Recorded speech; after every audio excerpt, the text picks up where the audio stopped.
Perçu de cette pièce. La Cage aux folles qu'on joue depuis 1973 et on la joue encore aujourd'hui. Oui, elle avait été créée à l'époque par l'acteur français Jean Poiret. Par la suite, elle a été réadaptée au cinéma en 1978. Ça a été un grand succès. Et là, c'est Joël Legendre ainsi que Sylvain Larocque qui ont refait une mise en scène, qui l'ont mis à la sauce un peu québécoise. Alors, il y a 12 personnes sur scène. Ça inclut des comédiens, ça inclut également des drag queens. Et puis, Alex Perron qui était sur place avec Marcel Leboeuf qui sont deux des personnages principaux. Et puis j'ai passé tant de nuits à revivre notre histoire et j'ai... Les références sont québécoises. Oui, non. Spectacle un peu immersif et ce qui est très chouette. Il y a Noël. Ouais. Je sais pas pourquoi. Ça s'emballe extrêmement bien. Ça s'emballe facilement. C'est un rectangle. Ça prend pas...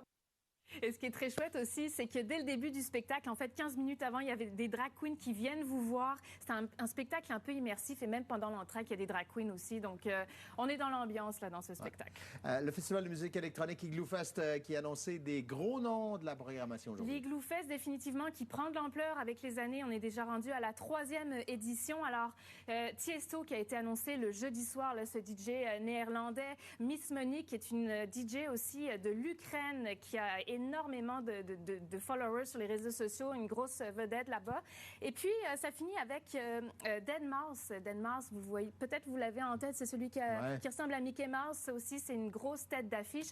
Alors, c'est des noms, c'est assez impressionnant de les avoir ici à Québec. On les a vus au Festival d'été de Québec il y a quelques années et j'en ai parlé avec l'une des personnes qui produit la programmation. La présence d'Igloo à Montréal depuis 17 ans, celle de Québec aussi. Et le mot se passe, hein, parce que pour les artistes, c'est un défi. Il y a un challenge de venir jouer en plein hiver au Québec, dans sa nordicité. C'est comme un événement qui n'existe pas vraiment, du moins qui n'existe pas beaucoup sur la planète. Et les DJ de Québec, Lou Fresh et Sinless, qui vont être avant, dans le fond, les spectacles principaux. Donc, ça se déroule du 6 au 8 mars à la plage Jean-Béliveau et la billetterie va ouvrir vendredi à 10h. Merci, Alicia. Merci. Écoutez bien ce qui s'en vient, ça va vous intéresser. Okay.